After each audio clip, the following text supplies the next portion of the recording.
Este contenido en video no reemplaza en ningún momento su estudio personal y familiar de las Escrituras y de Ven, Sígueme. Le invitamos con todo nuestro amor a escudriñar las Escrituras y a estudiar el manual de Ven, Sígueme. Muy bien, mis queridos hermanos y hermanas, empezamos nuevamente un podcast de análisis del Libro de Mormón. Esta semana vamos a hablar de esos primeros 5 capítulos, de acuerdo que vimos en Ven, Sígueme, y como vienen estructurados en el Libro de Mormón, del capítulo 1 al capítulo 5 de Primer Nefi.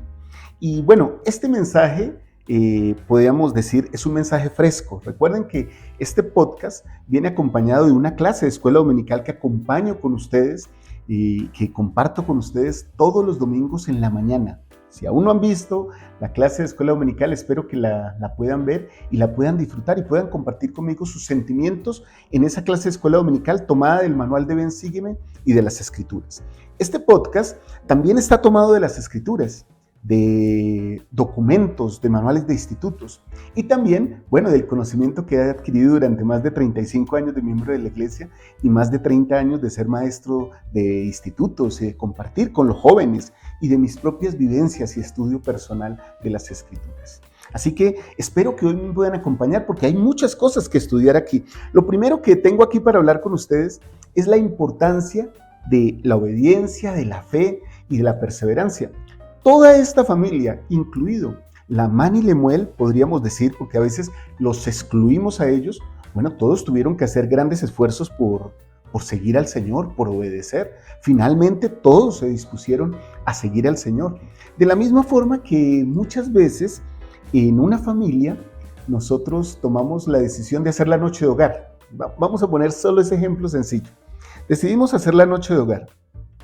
Algunos quieren hacerla, otros tal vez dicen que están ocupados en sus estudios o que están cansados, o tal vez dicen qué pereza hacer la noche de hogar, me aburre hacer la noche de hogar, y eso no significa que sean malas personas.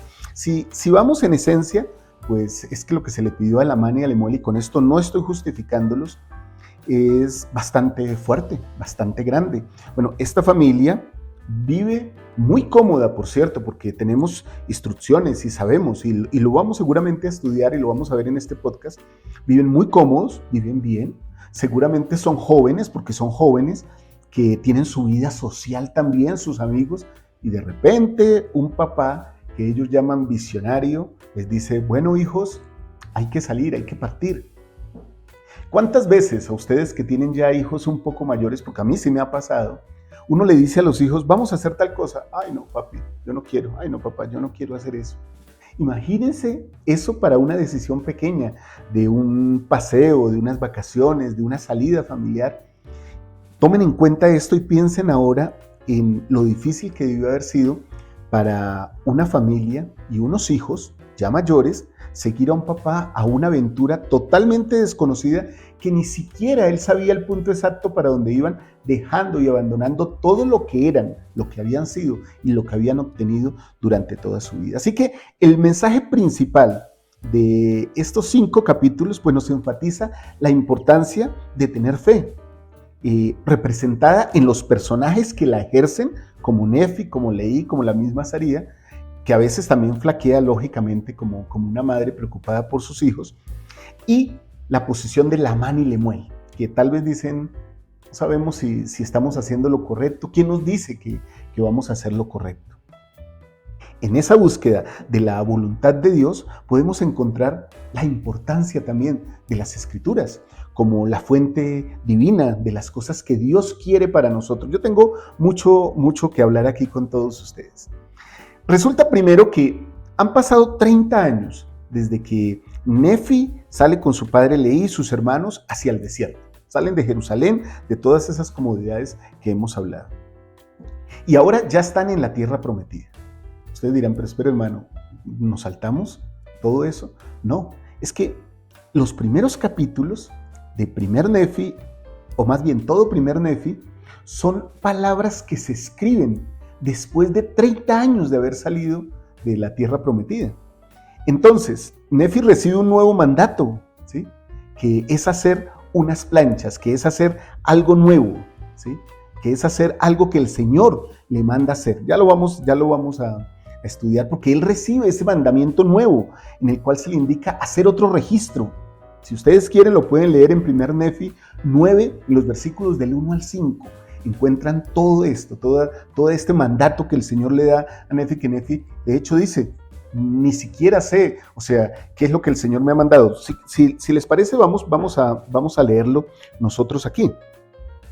En 1 Nefi, bueno, aquí lo tengo también en Scripture Plus, que es la aplicación que utilizo para todos mis estudios también, miren. Aquí dice, y aconteció, bueno, esto es en 1 Nefi, pero vamos a irnos a 1 Nefi 1:9 para ver cuándo Nefi recibe este mandato, y lo aclara. En el versículo 5 dice lo siguiente, por tanto el Señor me ha mandado a hacer estas planchas, o sea, el libro de Mormón, esto que nosotros tenemos hoy día. Dice, por lo tanto, estas planchas son mayormente para el ministerio y las otras son principalmente para el reinado de reyes y las guerras y las contenciones de mi pueblo. Por lo tanto, el Señor me ha mandado a hacer estas planchas para un sabio propósito suyo, el cual me es desconocido, pero el Señor sabe todas las cosas desde el principio. Por lo tanto, Él prepara una vía para realizar todas sus obras entre los hijos de los hombres, porque aquí Él tiene todo poder para el cumplimiento de todas sus obras. Y así es. Amén. Y así es, nosotros también testificamos de eso. O sea, Nefi está dando un recuento aquí. Cuidado, lector. Cuidado, Carmen. Cuidado, Carlos. Cuidado, Julio. Cuidado, Walter. Lo que estoy escribiendo aquí me lo mandó el Señor a escribir después de que ya había empezado a escribir unas planchas mayores, digámoslo así. Entonces, Nefi empieza a escribir hasta este momento toda esta historia, en la cual el Señor le indica que haga este registro de las palabras, de las profecías, bueno, de las cosas importantes que él sienta que pueden afectar la vida espiritual de todo su pueblo. Entonces, volvemos otra vez a 1 Nefi, al capítulo 1, y entonces encontramos esa escritura que muchos de nosotros leemos. Está dicho que esta es la escritura más repetida por los santos de los últimos días. Ustedes dirán, ¿cómo así? Hermano Walter, sí, es la escritura que más se lee por los santos de los últimos días. La escritura más leída del libro de Mormón es esta. Y yo, Nefi, nací de buenos padres, y recibí por tanto alguna instrucción en toda la ciencia de mi padre. Y habiendo conocido muchas aflicciones durante el curso de mi vida, siendo no obstante altamente favorecido del Señor todos mis días. Sí, habiendo logrado un conocimiento grande de la bondad y de los misterios de Dios, escribo por lo tanto la historia de los hechos de mi vida. Ese es el versículo más leído de todas las escrituras. Les voy a contar por qué. Pues porque muchos de nosotros empezamos a leer las escrituras y siempre leemos 1 Nefi 1. Y a veces leemos otro pedazo y después olvidamos la lectura. Como muchas cosas que pasan en nuestra vida, entonces decimos, bueno, llegamos por ahí hasta 1 Nefi, pasamos todo el libro de 1 Nefi, empezamos 2 Nefi y empiezan las palabras de Isaías y ahí soltamos la lectura. Y ahí abandonamos la lectura.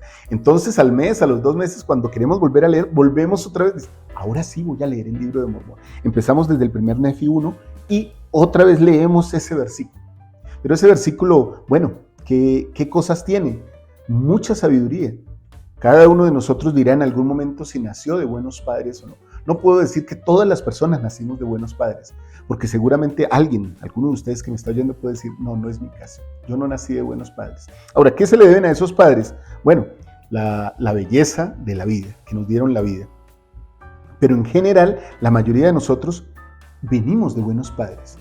Aquí hay algo interesante en estos versículos iniciales que quiero que analicemos todos, y es, pasamos por muchas aflicciones en la vida, dice Nefi.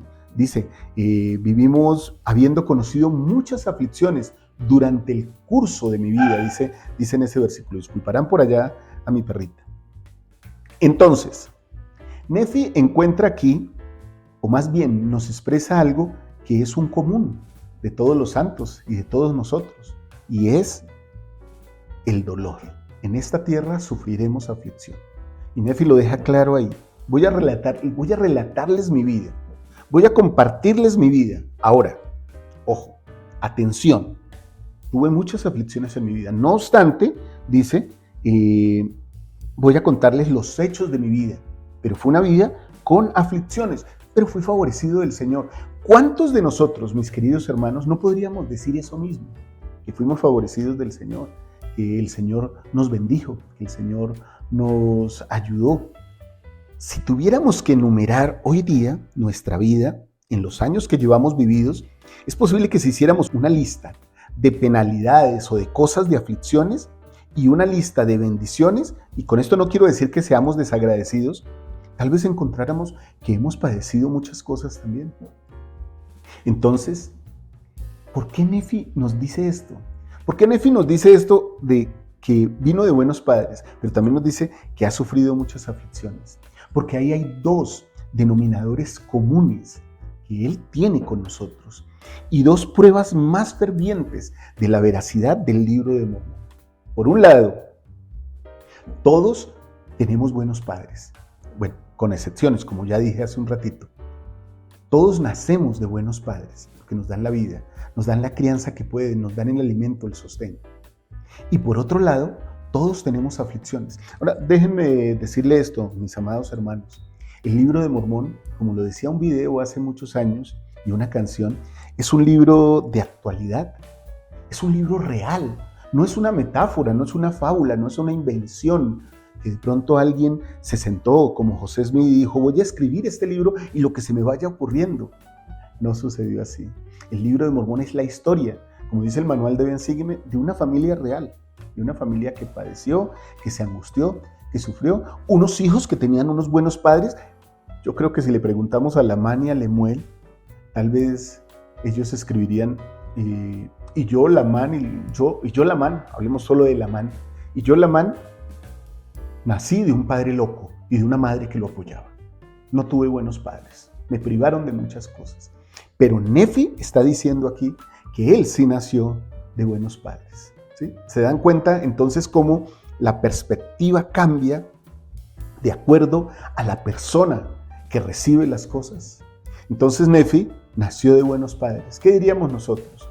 Entonces Nefi sufrió aflicciones. No es mentiroso Nefi. O sea, no nos está mintiendo, mostrándonos el libro, diciéndonos, y yo Nefi fui altamente favorecido del Señor y solo viví felicidad en mi vida, ¿no? Él dice, a pesar del sufrimiento y la aflicción, fui favorecido del Señor, dice Nefi. Aún en ese primer versículo, de entrada nos avisa y de entrada nos dice a cada uno de nosotros, no te preocupes, también tú vas a sufrir aflicciones, porque somos personas reales, ¿sí? Porque el libro de Mormón está lleno de personajes reales, de personajes que realmente pasan aflicción, de personajes que realmente sufren y de personajes que sienten como nosotros sentimos. Entonces, basados en esto, ¿cuál es el mensaje del libro de Mormón para nosotros? Bueno, que hay que tener fe en el Señor, que hay que ser obedientes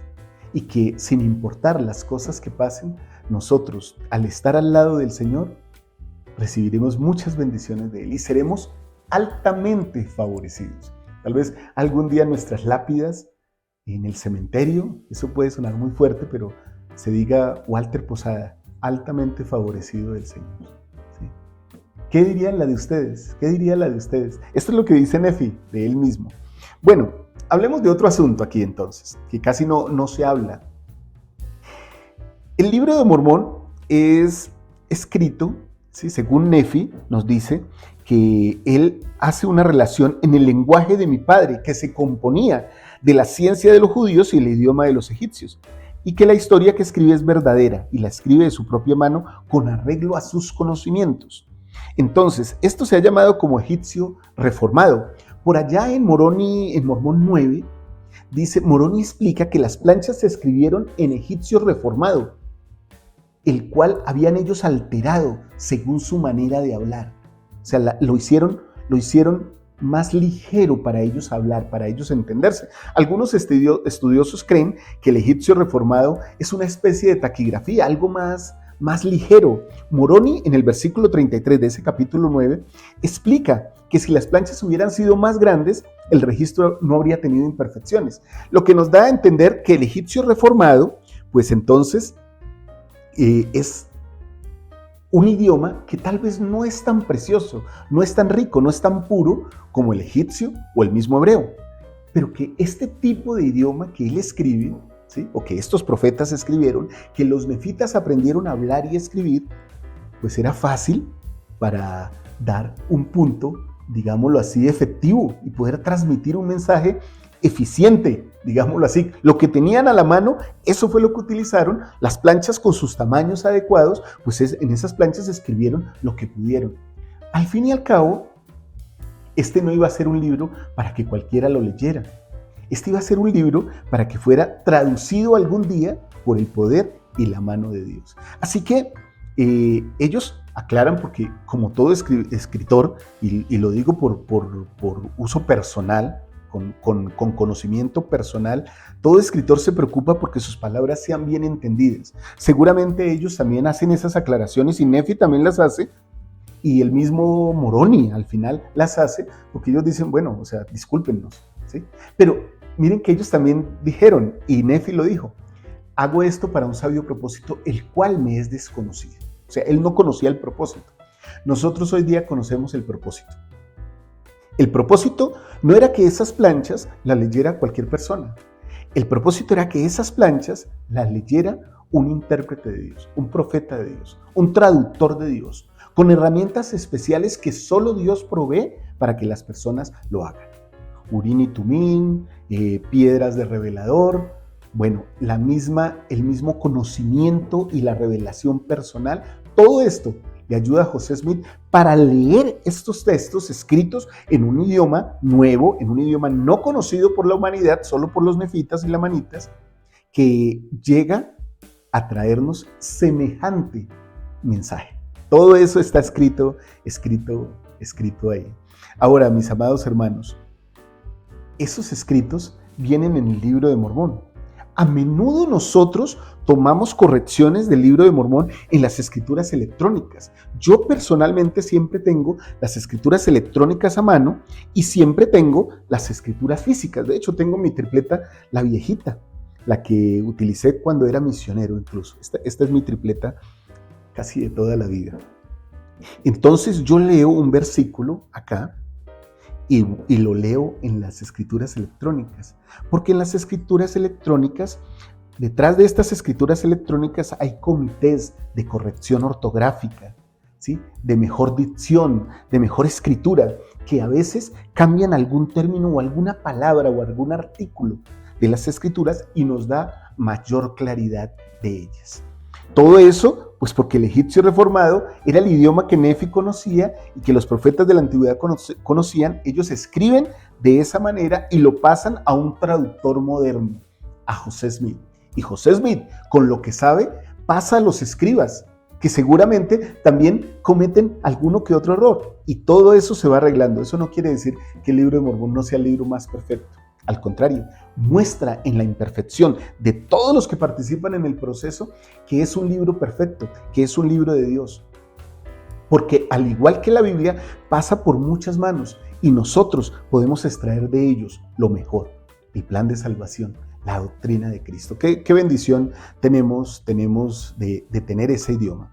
Ahora volvamos a Leí y a su familia.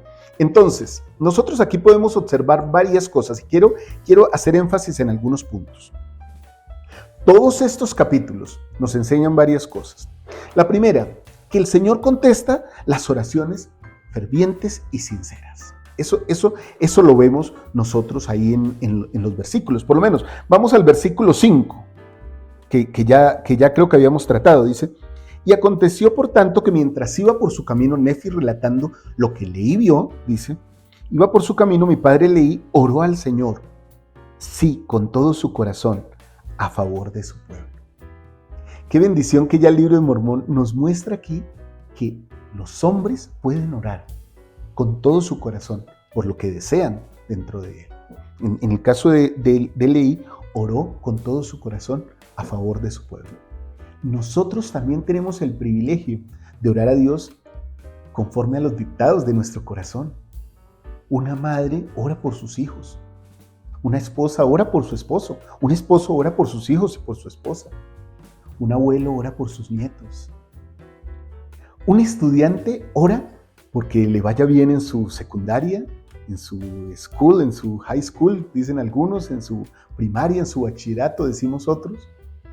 Un estudiante ora porque le vaya bien en la universidad. Una persona puede orar porque le vaya bien en su trabajo. Cada uno de nosotros puede orar por lo que desee. Bueno, de eso se trata finalmente. El poder de la oración está expreso ahí. Miren, versículo 5, y ya estamos aprendiendo que el Señor escucha las oraciones fervientes y sinceras. Vamos al versículo 6. Miren lo que dice el versículo 6. Y ocurrió que mientras estaba orando al Señor, apareció ante él sobre una roca un pilar de fuego. Y fue mucho lo que vio y oyó. Y se estremeció y tembló extremadamente por las cosas que vio y oyó. Entonces aquí ya viene otra enseñanza. Es increíble cómo en de tan pocos versículos podemos sacar tantas cosas. El Señor muestra cosas grandes a los hijos de Dios. Él nos puede mostrar a ustedes, a mí, a los profetas del Señor, las cosas que Él desea, las cosas grandes. Creo que fue el elder Bruce R. McConkie que dijo que la revelación no está circunscrita o solo dada para los profetas del Señor. El Señor puede revelar lo que Él quiera revelar a la persona que Él se lo quiera revelar o a la persona que lo busque. Así que la revelación está al alcance de todos nosotros. Qué interesante, versículo 6. Ahora, miren lo que además dice aquí. Leí, vio y oyó mucho de lo que mencionó Nefi. Eso está también ahí en el versículo 6, porque Nefi también lo oyó de su padre, recibió ese testimonio de su padre, que el Señor se le apareció sobre una roca en un pilar de fuego, y fue mucho lo que recibió. ¿Sí? Así que aquí vemos un concepto claro de cómo se comunica la revelación. Muchas veces nosotros recibimos revelación directa de algo y sabemos que es verdadero. Otras veces recibimos revelación por medio de nuestros padres, nuestros líderes, las escrituras, los profetas, hasta los niños más pequeños podrían hablarnos y darnos revelación. Lo interesante de todo esto es que aquí hay como un flujo, como digámoslo así, un ejercicio de la revelación. La revelación no necesariamente tiene que llegar a través de las escrituras y a través de los profetas. Siempre llega por el Espíritu Santo, pero tiene tantos empaques como los regalos tienen, hermanos. Así que cuando escuchen a sus hijos hablar en la noche de hogar, tal vez ellos estén ofreciendo revelación. Cuando escuchen a su maestro de escuela dominical allá en sus capillas, tal vez él está impartiendo revelación para ustedes. Cuando escuchan mi clase de escuela dominical o la de mi amada Liz, tal vez están recibiendo ustedes revelación a través de esas palabras. La revelación viene de diferentes formas. El Señor no ha determinado una sola forma, pero todas sí vienen por el Espíritu del Señor. Así que o es por el Espíritu o es de otra forma. Y si es de otra forma, no es del Señor. Pero ¿cuántas son las formas que el Espíritu tiene para comunicarnos? Son muchas. Miren el versículo 7, mis queridos hermanos. Y sucedió que volvió a su casa en Jerusalén y se echó sobre su lecho, dominado por el Espíritu y por las cosas que había visto. Aquí Leí y Nefi nos cuentan del impacto poderoso de las cosas espirituales. Nosotros podemos ver todas esas cosas en las Escrituras, podemos estudiarlas, podemos analizarlas, podemos decir, qué interesante, aquí están, ¿sí? ¿Por qué están aquí? ¿Qué quería el Señor? ¿O qué quiere el Señor que yo aprenda de todo esto? Bueno, que en estas cosas yo puedo recibir un impacto espiritual poderoso. Qué bendecidos somos cuando recibimos revelación. Sin importar la fuente, podemos saber por medio del Espíritu que hay cosas que son verdaderas. Ahora, ¿qué vio Leí? Leí vio una visión que incluía a Dios, el Padre, a Jesucristo y a los 12 apóstoles y a una incontable huestes de ángeles. Miren, versículo 8 nos dice, y dominado de esta manera por el Espíritu fue arrebatado en una visión en la que vio abrirse los cielos y creyó ver a Dios sentado en su trono, rodeado de innumerables concursos de ángeles, en actitud de estar cantando y alabando a Dios. Y sucedió que vio a uno que descendía del cielo, y vio que su resplandor era mayor que el del sol al mediodía, y vio también que lo seguían otros 12, cuyo brillo excedía a las estrellas del firmamento. ¡Qué visión tan poderosa! Ahora, Leí y Nefi reciben la instrucción. Leí de transmitirle esto a su hijo, y su hijo Nefi de escribirlo en las planchas que hoy día conocemos como el Libro de Mormón. A veces nosotros podemos recibir revelaciones que solo son para nosotros, inspiración, sentimientos, visiones incluso, por el Espíritu que son para nosotros. No tengo por qué correr a transmitirlas ni a compartirlas con nadie. Yo sé que el Señor me las dio y me regocijo de eso y hago con eso lo mejor para mi vida. De eso se trata, de utilizar las cosas del Señor para lo que mejor sea para nuestra vida. Y entonces aquí el libro de Mormón ya de entrada nos está enseñando, que hay muchas cosas poderosas que el Señor tiene para decirnos a nosotros. Y nosotros podemos tomar esas cosas poderosas y transmitirlas a nuestros hijos y a otras personas compartiendo el Evangelio. Ahora, otra cosa que se le muestra a Leí entonces después de que se le da esta visión esplendorosa, entonces se le enseñan los juicios que vendrían sobre Jerusalén. Se le dice lo siguiente. Dice, y vio también que lo seguían otros 12, cuyo brillo excedía. Bueno, eso ya lo leímos. Y descendieron y avanzaron por la faz de la tierra. Y primero llegaron a donde estaba mi padre y le dieron un libro y le mandaron que lo leyera. ¿Sí? Eso lo dice ahí. Pero en el versículo 14 y 15 dice, bueno, claro que el versículo 12 a mí me encanta. Y sucedió que mientras leía fue lleno del Espíritu del Señor. Este versículo, me quiero detener ahí un momento. Este versículo 12, hermanos, es poderoso. Sucedió que mientras leía fue lleno del Espíritu del Señor. ¿Cuántas veces nosotros leyendo las Escrituras recibimos el Espíritu del Señor? Ahora, hermanos, ustedes me han oído decir esto y me oirán decirlo de manera continua. Nada reemplaza el estudio personal de las Escrituras. Este contenido que yo les estoy dando no reemplaza su estudio personal de las Escrituras. Que es que me gusta mucho la clase con el hermano Walter, que me gusta mucho la clase con la hermana Liz, que me gusta mucho la clase con el hermano Pepe. Qué bueno, vean las clases con nosotros, gracias, porque a nosotros nos encantan sus comentarios, pero eso no reemplaza su lectura de las Escrituras. Porque cuando se leen las Escrituras, entonces podemos tener sensaciones espirituales como la de Leí, que fue lleno del Espíritu. Nosotros también podemos ser llenos del Espíritu. Ahora, cerrando ese paréntesis que hago sobre leer las Escrituras, que lo hago muy a menudo, entonces vamos al versículo 14 y al versículo 15. Y acaeció que cuando mi padre hubo leído y visto muchas cosas grandes y maravillosas, prorrumpió en exclamaciones al Señor tales como, cuán grandes y maravillosas son tus obras, oh Señor Dios Todopoderoso. Qué hermoso. Alabanza, ¿no? Total.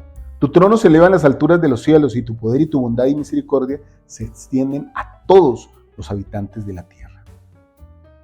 Como eres misericordioso, no dejas perecer a los que acuden a ti. Leí y Nefi tenían un gran testimonio de la misericordia del Señor para mostrar las cosas venideras como un símbolo de la misericordia que Él tenía por cada uno de ellos. Qué bendecidos somos nosotros, porque ahora tenemos estas Escrituras, tenemos profetas como el presidente Nelson que pueden instruirnos y pueden decirnos, oye, vas por un camino equivocado, detente, tienes que hacer un alto, tienes que parar y revisar qué quiere el Señor en tu vida, qué desea el Señor en tu vida. ¿Quieres hablar con Él? Él contesta las oraciones. ¿Quieres recibir cosas de Él? Él da revelaciones. ¿Quieres saber qué significan esas revelaciones? Por el poder del Espíritu Santo lo puedes hacer. ¿Cómo? Orando y leyendo las Escrituras puedes entender todas las cosas que Dios tiene para ti. Todo eso es misericordia del Señor. Ahora, la misericordia del Señor está aquí expresada en juicios, porque dice, así se expresaba mi Padre en alabanzas, el versículo 15 a Dios, porque su alma se regocijaba y todo su corazón se había henchido de las cosas que había visto, sí, que el Señor le había mostrado. Y voy a volver por allá al versículo 13. Dice que el Padre leyó. Miren lo que dice. Ay de ti, Jerusalén. Hermanos, cuando los profetas en las Escrituras ustedes encuentren la expresión ay repetida, ayes, los ayes que se llaman, hermanos, eso es sumamente delicado. Es una advertencia dolorosa de un profeta. La advertencia dolorosa del Señor expresada a través de las palabras de los profetas. Ay de ti, Jerusalén. ¿Sí? Leí, ve la destrucción de Jerusalén, que sería destruida así como sus habitantes, que muchos perecerían por la espada y muchos serían llevados cautivos. ¿A dónde? A Babilonia. O sea, sacados de Jerusalén, que era la ciudad que Dios les había creado, a Babilonia, que era el mundo, o que representa el mundo. Ya lo hemos visto incluso en el estudio de Apocalipsis. Entonces, mis amados hermanos y hermanas, aquí vemos que el Señor revela los juicios que hay hacia lo futuro. El Señor nos muestra a través de los profetas cómo Él desatará fuertes cosas sobre los habitantes de la tierra si no se arrepienten. Y era lo que estaba pasando con Jerusalén. Todo esto se lo muestra el Señor a Leí, pues, discúlpenme la expresión, Leí no iba a decir, wow, cuánto vi, o sea, qué cosas vi. Esto fue terrible, esta ciudad va a ser destruida. No, hagamos un sótano. Hagamos un sótano debajo de nuestra casa para soportar semejante destrucción. No. El Señor le da esta revelación a Leí para que Leí sienta y se apreste pues, a hacer algo. ¿Sí? ¿Y qué es ese hacer algo? Que el Señor le manda que salga de Jerusalén. Entonces aquí vemos tal vez la última cosa que aprendemos de estos primeros versículos de primer Nefi, y es que las revelaciones o las oraciones contestadas, la voz de Dios a nosotros, debe tener un alto impacto en nuestras vidas. Creo que aquí podríamos detenernos, hermanos, porque nosotros a veces no le damos la importancia a las palabras del Señor. Yo escucho, y esto lo digo con respeto, yo escucho que decimos, y tal vez me van a escuchar ahora muy pronto, el próximo jueves, que voy a tener una charla con todos ustedes de lograr metas en este año, me van a escuchar decir algo muy parecido a esto. Cuando el profeta habla, las personas salen a decir lo que el profeta habló. Entonces, por lo menos ahora, desde octubre hasta acá, se ha tomado mucho el cliché de decir, el profeta nos mandó pensar celestialmente. El profeta nos mandó pensar celestialmente. Hay que pensar celestialmente. Y la pregunta es, ¿y qué es pensar celestialmente? ¿Cómo pensamos celestialmente? ¿Quieren que les dé una muestra? Leí, nos enseña cómo pensar celestialmente. Nefi nos enseña cómo pensar celestialmente. Saría nos enseña en algunos momentos de su vida cómo pensar celestialmente y en otros que se le olvidó pensar celestialmente. O sea, que antepuso sus sentimientos humanos, que son válidos, pero no pensó de la manera que el Señor quería. Y Lamán y Lemuel, pues sí que nos dan una muestra de lo que es no pensar celestialmente. Leí oró, leyó las Escrituras, recibió revelación, recibió visiones y recibió muestra de los grandes juicios que vendrían sobre Jerusalén. Entonces, pensó celestialmente. Y al pensar en eso, ¿sí? Pues esa experiencia tuvo un gran impacto en su vida. ¿Sí? Entonces, ¿qué hizo, hermanos? Lo que les digo, familia, recostémonos a orar, porque el Señor va a destruir esto y no hay manera de solucionarlo. O familia, vamos a cavar un sótano, vamos a hacer un basement y vamos a meternos todos ahí hasta que pase toda esta destrucción. O hagamos lo que el Señor nos manda. Es irnos de aquí, es irnos de aquí. Eso no era ni mucho menos sencillo. Y vuelvo a ese punto. De hecho, por allá en tercer Nefi, en primer Nefi 3, perdón, en el versículo 10, bueno, ahí me salto un poco, pero tiene que ver todo con lo mismo. El solo irse de Jerusalén para una tierra que no conocían y abandonar todo lo que tenían ya es cosa difícil, ¿sí? Pero luego, cuando hacen toda esa travesía inicial de salir de Jerusalén, y yo me imagino a Lamán y a Lemuel a regañadientes, como algunos de nosotros cuando nos invitan a alguna reunión del sacerdocio o a una reunión de la sociedad de socorro, y no, ¿para qué se inventan esto? ¿Sí? ¿Quién dijo esto? Recuerdo hace años que vivíamos en una ciudad lejana al instituto, quedaba como a 1 hora y media del instituto, y entonces en un discurso yo estaba hablando del esfuerzo que había que hacer a los jóvenes, les estaba hablando, les estaba diciendo, jóvenes, hay que ir a institutos, nos toca sacrificarnos a todos, yo voy a ser maestro y ustedes van a ser alumnos, vamos todos hasta el instituto. Y una joven, obediente, buena ella, levantó la mano y yo dije, seguro me va a apoyar en mi comentario.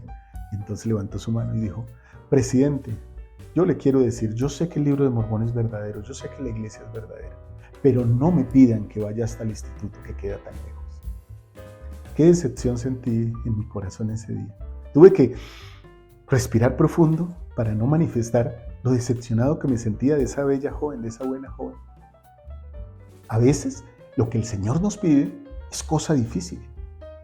Bueno, no siempre el Señor nos pedirá cosas sencillas. Fácil sería la vida y rica sería la vida si el Señor solo nos pidiera cosas sencillas. Miren lo particular que nosotros somos, lo particulares, lo peculiares que nosotros somos. El Señor nos pide que paguemos un diezmo.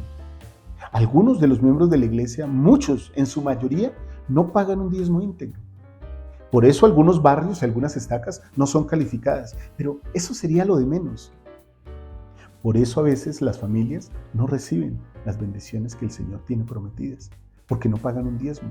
Cosa difícil nos has pedido. Dicen por aquí, en 1 Nefi 3, en el versículo 10, dice, a ver, voy a leer, cuando a ellos les toca devolverse por las planchas y les toca ir donde la van, entonces dicen algo como esto, ¿sí? Dicen, y aconteció que mi padre, los hermanos procuraban, pues, o sea, estaban enojados, ¿sí? Y Nefi dice, pues, iré y haré lo que el Señor ha mandado, ¿no? Ese versículo que tanto conocemos. Y su padre, pues, queda complacido, ¿sí? Bueno, uno de mis hijos es dispuesto, uno de mis hijos está dispuesto a las cosas del Señor. Miren que la distancia que ellos tenían que recorrer desde Jerusalén hasta el Mar Rojo eran aproximadamente unos 300 kilómetros. O sea, ya habían recorrido un tramo. Alguien podría decir, hijos, es que alguno de nosotros, solo pongamos esto para hacerlo realista, sin irrespeto, nos fuimos de paseo a 300 kilómetros desde nuestra casa. Llegamos hasta el otro lugar. Y entonces cuando llega allá, el papá recuerda que dejó la billetera con el dinero. Entonces dice, hijos, alguno tendrá que devolverse. Devuélvanse todos ustedes. Uy, papá, pero 300 kilómetros. Estamos hablando, hermanos, que hoy día hay vehículos, hay transporte, hay aviones. Pero en ese tiempo era literalmente caminando. O sea, 300 kilómetros. Lo que nos estás mandando a hacer, pues, son más o menos que hagamos un viaje por lo menos de 14 días, solo para volver a Jerusalén.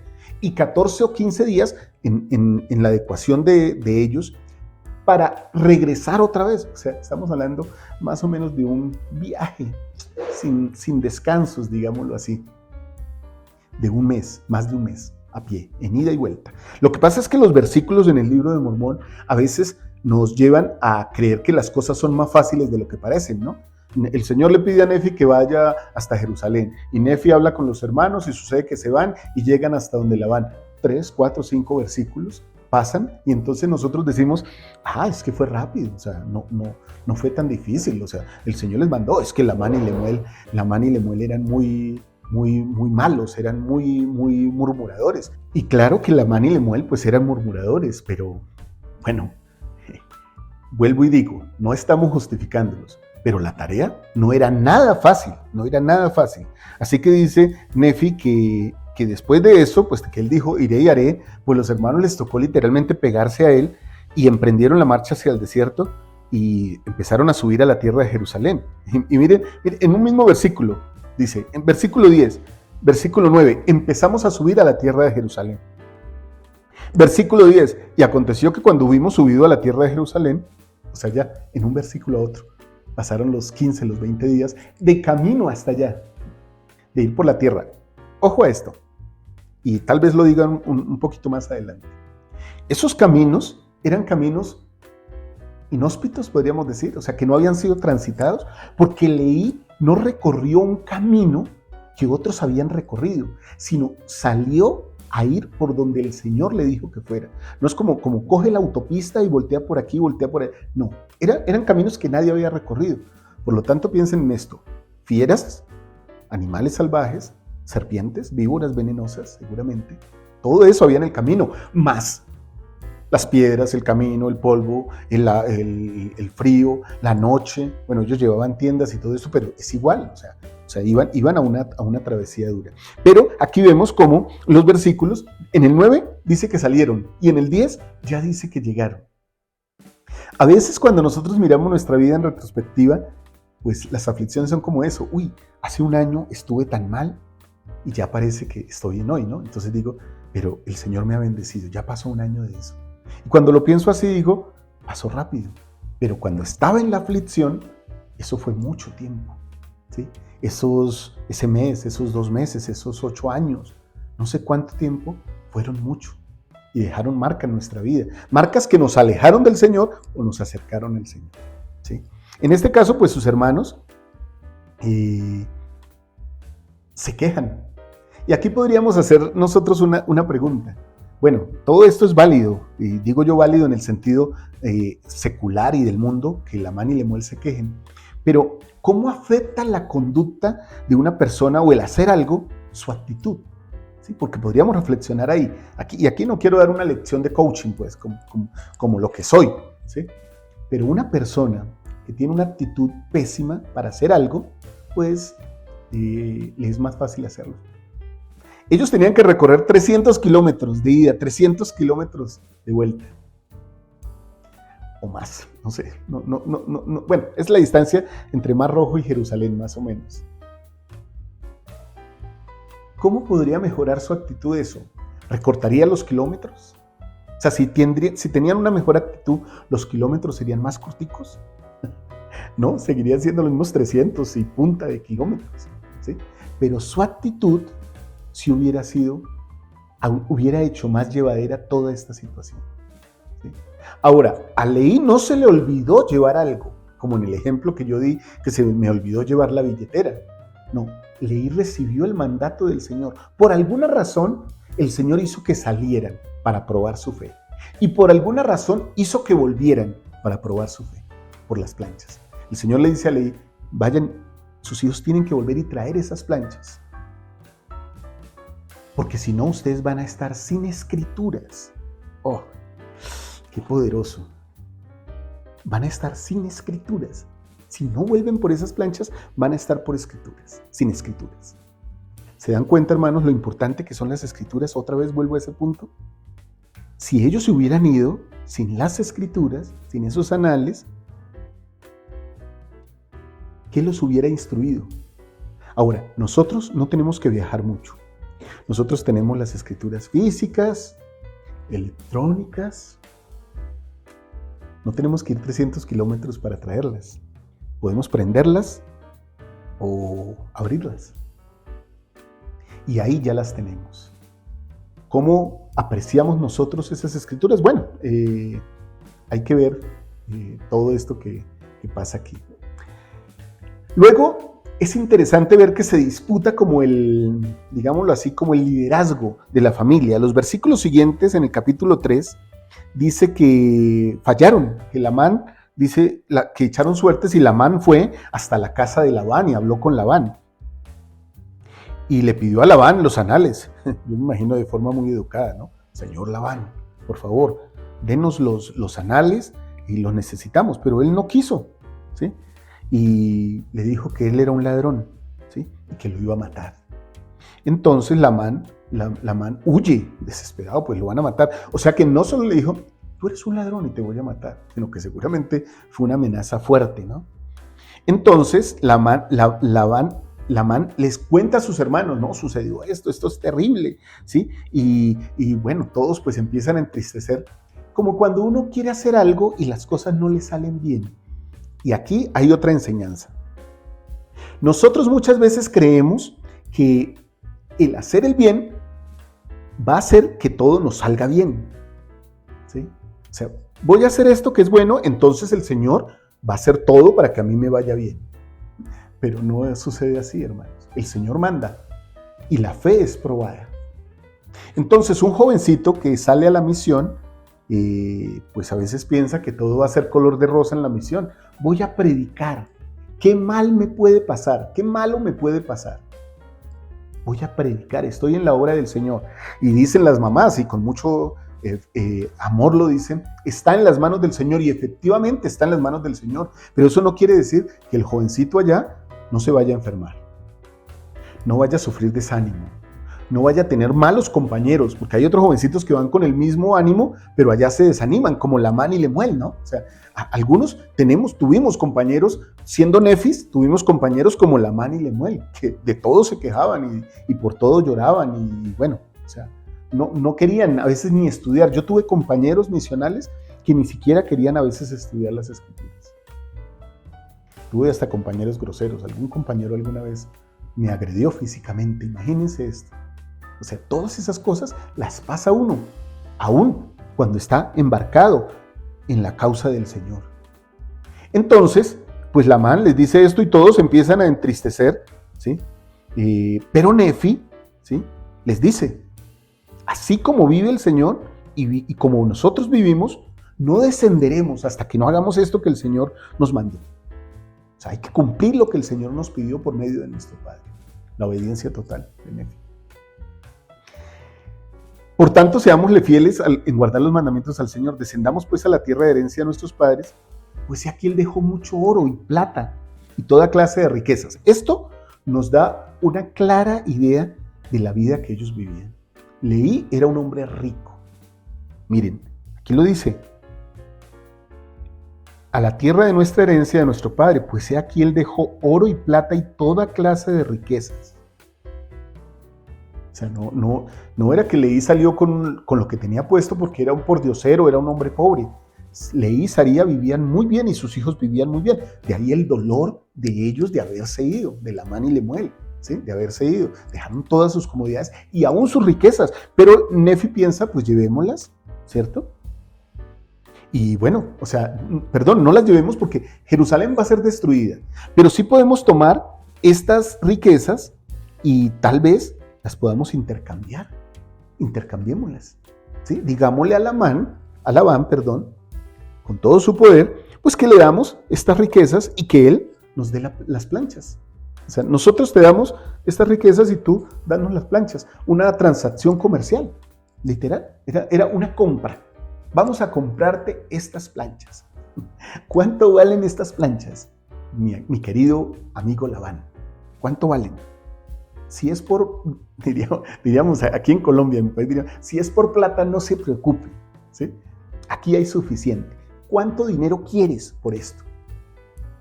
Entonces, de esa manera, pues, Nefi persuade a sus hermanos y entonces van para el segundo intento. Ya, un intento, va el segundo intento. Entonces van donde Labán, dice, y sucedió que descendieron, hicieron todo esto y después de haber recogido estas cosas volvieron a la casa de Labán.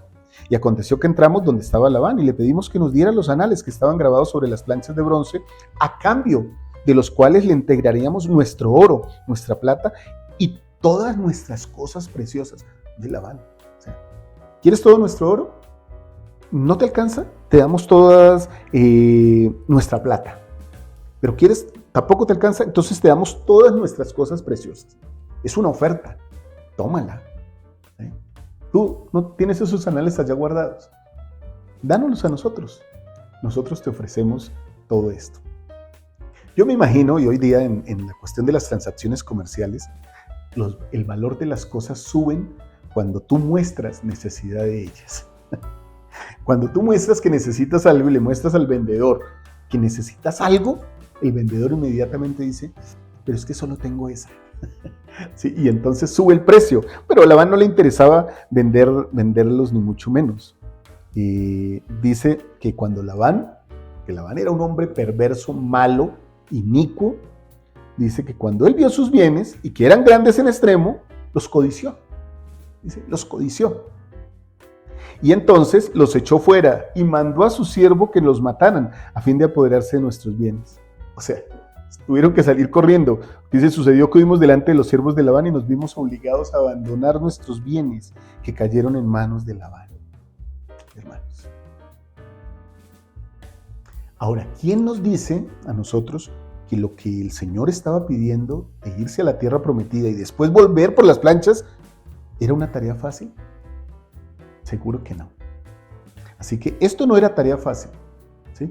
Y vuelve entonces la enseñanza de que porque el Señor nos manda a hacer algo no significa que eso vaya a ser fácil. Así que los hermanos, bueno, miren esto que pasa aquí. Entonces, siempre, y otra vez voy a hablar como coach, siempre la persona fracasada busca un culpable. Entonces Labán y Lemuel buscan un culpable de lo que pasó y encuentran a Nefi, ¿sí?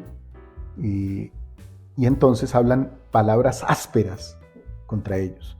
Definamos palabras ásperas: vulgaridades, groserías, maledicencias. ¿Qué palabras ásperas podría haber en ese tiempo? Seguramente había, para que ellos las utilizaran. Nefi, como es un escritor y es un profeta, no las utiliza, pero aclara palabras ásperas a nosotros, sus hermanos menores. Y hasta nos golpearon con una vara. Imagínense, ya eran hombres hechos y derechos. Nefi ya era un hombre hecho y derecho, ¿sí? Y los otros le pegan con una vara. Y sucedió que mientras nos golpeaban con la vara de aquí, vino un ángel del Señor y se puso en medio de ellos y les habló. Esto del ángel, hermanos, muestra que realmente Lamán no debía ser el líder. Después uno lee en el libro de Mormón, en muchas partes, en toda la historia del libro de Mormón, uno lee que los lamanitas siempre dicen que Nefi les robó el liderazgo. Nadie le roba un liderazgo a otro, hermanos. Nadie le quita el liderazgo a otra persona. Las personas se entregan el liderazgo. Cuando ustedes sienten que alguien les está quitando lo que es suyo, literalmente nadie le quita a uno lo que es de uno. Uno lo entrega. Lamán lo que hizo fue entregar su liderazgo cuando se puso en contra del Señor. Y en lugar de pensar en nuevas ideas, pues buscó un culpable y lo halló en Nefi y en sus hermanos menores y quiso golpearlos y los golpeó. Entonces un ángel se aparece. Un ángel que se aparece solo de Lamán y Lemán, hermanos. Y ese es mi punto de vista y lo doy respetuosamente. Pronto alguien tenga otro. Pero ¿acaso el ángel hizo que Lamán y Lemuel cambiaran su actitud? No. Ellos dicen que se arrepienten ahí. Dice, después de que se hubieron partido, Lamán y Lemuel que el ángel hubo partido, Lamán y Lemuel empezaron a murmurar otra vez. ¿Cómo es posible que el Señor entregue a Labán en nuestras manos? O sea, que Él es un hombre poderoso y puede mandar hasta 50. Y sí, aún puede matar a 50. Luego, ¿por qué no a nosotros? Después de que el ángel le dice, se les aparece, ¿sí? A veces las personas, bueno, tal vez antes de dar ese concepto digo esto. El testimonio no se puede depositar, o nuestro testimonio no puede ser la roca de nuestro testimonio, el cimiento de nuestro testimonio no puede ser una visión celestial. Hay personas que dicen, si yo viera, pues si vieras tampoco creerías. Más poderoso es el testimonio de no ver y creer. Nefi no había visto las cosas que su padre le había dicho, pero creyó. Nefi solo creyó el testimonio de su padre por el Espíritu Santo y tuvo un testimonio de él. Lamán y Lemuel verían ángeles, no una vez, seguramente varias, y oirían las visiones de su padre, no una vez, sino varias. Verían la mano de Dios en todo este trasegar hacia la tierra prometida, no una sola vez, sino varias, y aún así no creerían en el Señor. Porque una visión no es lo que lleva a que uno tenga un testimonio, sino el testimonio mismo es el que se siembra cuando uno de manera humilde busca con humildad las cosas del Señor. Cuando ora, cuando lee, cuando se acerca al Señor, cuando decide obedecerlo, de hecho. La oración, la lectura, pero cuando tú tomas acción para obedecer al Señor, ahí el testimonio ¡pum!, crece dentro de ti, se llena tu corazón. Entonces literalmente puedes decir, wow, ahora sí tengo un testimonio del Señor. Entonces van donde Labán, otra vez, bueno, dice aquí que después de que el ángel, ellos empezaron a murmurar, ¿sí? Y entonces Nefi les dice, subamos a Jerusalén, seamos fieles, ¿sí? Porque pues no ha de ser más poderoso el Señor que Labán con sus 50 o aún con sus decenas de millares. Si el Señor dividió el mar rojo, ¿sí?, ¿por qué no puede hacer esto por nosotros? Les recuerda las Escrituras, porque Nefi leía las Escrituras para eso, para tenerlas presentes. A veces cuando nosotros leemos las Escrituras y leemos estas historias de Nefi, las tenemos que aprender, hermanos, para tenerlas presentes, porque es posible que a nosotros nos pasen cosas parecidas en otros ámbitos, pero que llegarán. Y cuando sucedan, el recuerdo de estas enseñanzas nos dará el poder de salir adelante en los momentos difíciles, en los momentos de desafío. Cuando creamos que no hay otra salida, podríamos recordar a Nefi diciendo, el Señor es poderoso. He aquí, a vosotros os consta la certeza de esto. Y también sabéis que un ángel os ha hablado. ¿Cómo pues podéis dudar? Subamos hasta allá. El Señor puede librarnos, como a nuestros padres, y destruir a Labán, como a los egipcios. Interesante, ¿no? Entonces viene el tercer intento. Y Nefi se encuentra con Labán. Y bueno, sucede que Nefi ni siquiera tiene que hablar nada, porque Nefi lo ve, ¿sí? Se oculta y va y entra furtivamente a la tierra y se dirige a la casa de Labán. Y va guiado por el Espíritu, dice, sin saber de antemano lo que tenía que hacer. O sea, él no sabía qué tenía que hacer, pero va guiado por el Espíritu del Señor. Qué hermoso esto. No obstante, seguía adelante. Y al acercarme a la casa de Labán, vi a un hombre y este había caído al suelo delante de mí. ¿Se dan cuenta, hermano? O sea, es increíble. Esta historia es milagrosa. Tercer intento. El hombre que primero quiso matar a Labán. El hombre que después los persiguió y les robó sus posesiones. Al tercer intento, por la fe de Nefi, este hombre está en el suelo. Está caído. Borracho. Ebrio. No solo en su alcohol, sino en su maldad. Dispuesto por el Señor para que el siervo del Señor hiciera lo que debía hacer. Lo que parecía imposible, de repente resultó ser sumamente sencillo hasta ese momento. El enemigo que los había ultrajado, el que los había amenazado, ahora estaba tirado a los pies de ellos. Era menos que el polvo. No tenía ni siquiera conocimiento de sí mismo. Estaba tan ebrio que había caído a la tierra, imagínense. O sea, ¿cuán ebrio tiene que estar una persona para caer a la tierra y quedar dormido en el piso, en el polvo? Imagínense esto. Así actúa el Señor. Cuando algo a nosotros nos parece imposible, pero aplicamos nuestra fe 1, 2, 3 o las veces que el Señor requiera, lo que parecía inmenso, el Señor lo puede convertir en algo muy simple. Ahora, después vino la decisión difícil de Nefi de matar a Labán, porque el Espíritu se lo indicó. Yo sé que muchos maestros de Ven, Sígueme y de la escuela dominical han hablado de esto, así que voy a saltar esta parte, ¿sí? Solo me basta decir que Nefi hizo lo que el Señor le pidió hacer. Algunos cuando leen el libro de Mormón dicen, wow, no, pero Nefi, ¿cómo mató a Labán Nefi? ¿Sí? ¿Cómo sucedió? Pero resulta, mis amados hermanos y hermanas, que Nefi pues no solo se sobrecoge, se siente mal, sino que literalmente pues hace lo que el Señor le pide. Es mejor que un hombre muera. ¿Cuántos hombres murieron por la mano de Moisés? ¿Cuántos hombres murieron por la mano de Abraham? Nefi no sería el primer profeta que tendría que quitarle la vida al capitán Moroni, Alma, bueno, y otros, Amón. ¿A cuántos tuvo que cortarle los brazos? ¿Sí? Y cuántas cosas tuvieron que hacer los profetas de la antigüedad y tuvieron que quitar vidas incluso para poder salvar las vidas de otros. Así que Nefi no es un caso singular, solo que aquí lo menciona como un caso singular porque están hombre a hombre, ¿sí? Hay una persona enfrente a la que el Señor le pide directamente, no como parte de una batalla, sino le pide directamente, mátalo, porque es mejor. Si Nefi no hubiera hecho esto, solo para advertir un poquito las consecuencias, si Nefi no hubiera hecho esto, entonces seguramente Labán con sus 50, con sus 100, con sus decenas de millares, porque era un hombre poderoso, hubiera salido a perseguirlos. Y la misión se hubiera podido ver frustrada. ¿El Señor sabía eso? Seguro que lo sabía. ¿Nefi y Labán lo sabían sus hermanos? Seguramente no, pero el Señor le pide que lo hagan, porque el Señor sí sabe lo que iba a suceder.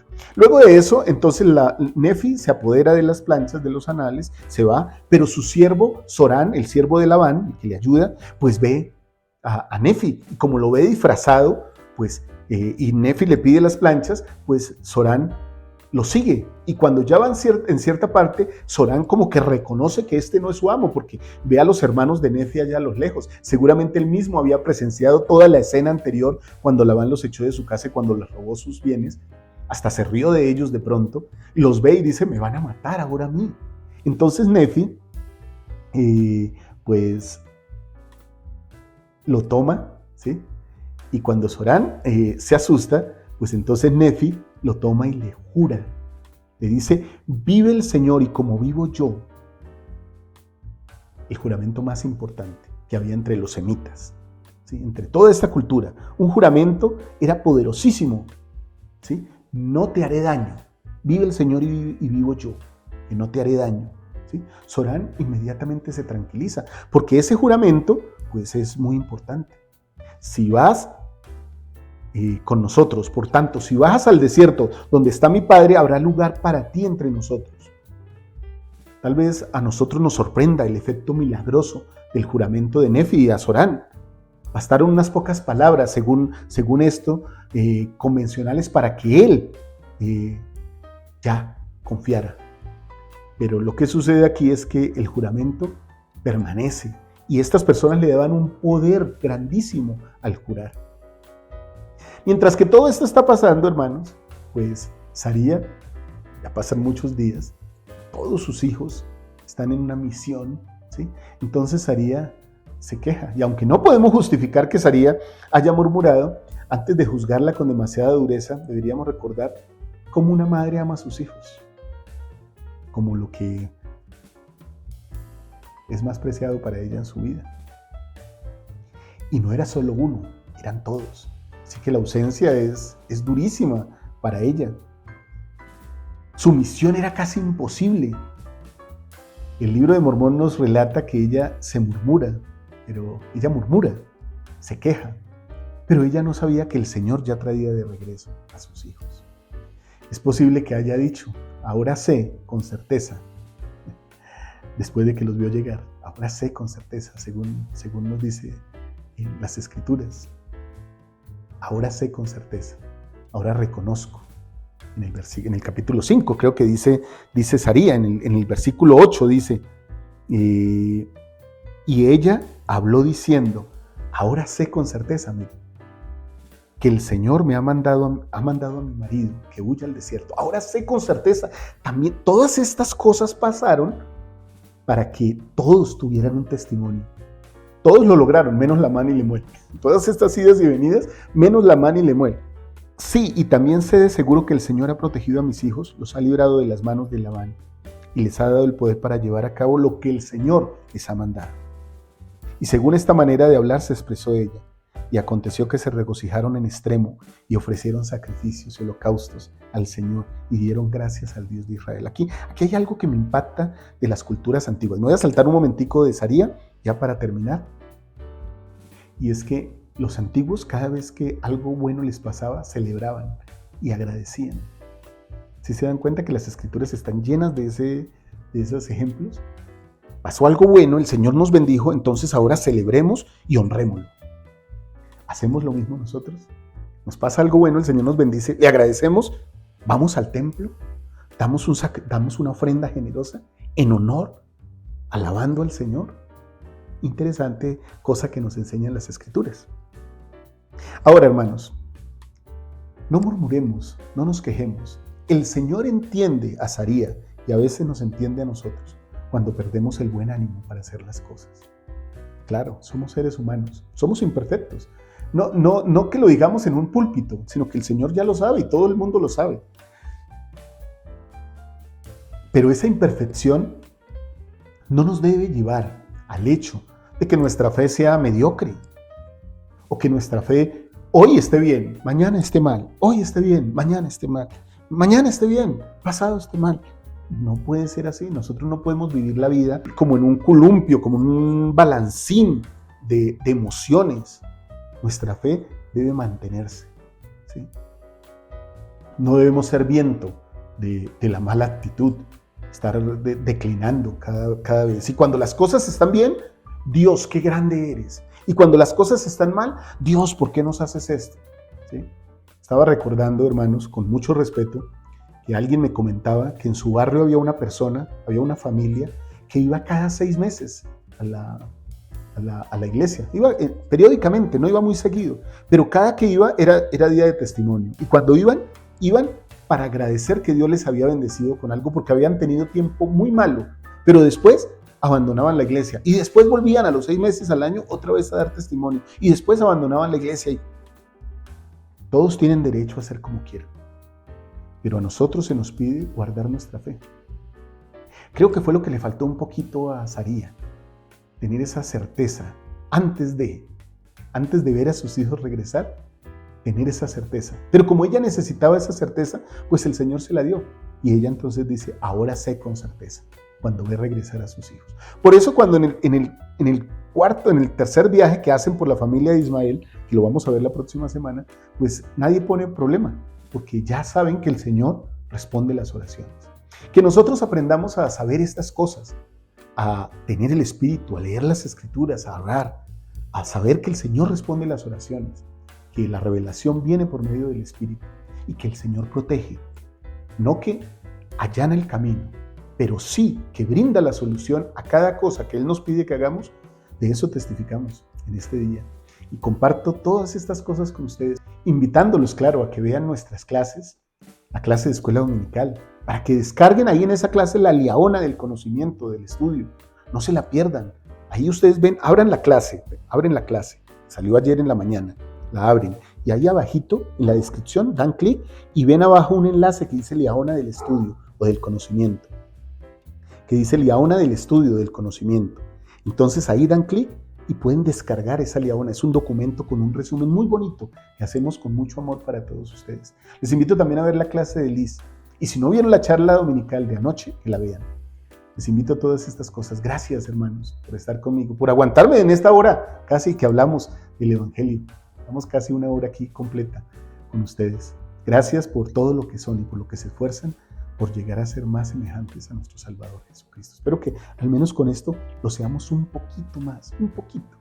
Seamos más parecidos a Nefi, a Leí, a Saría. Ellos nos muestran que ser como el Salvador sí es posible.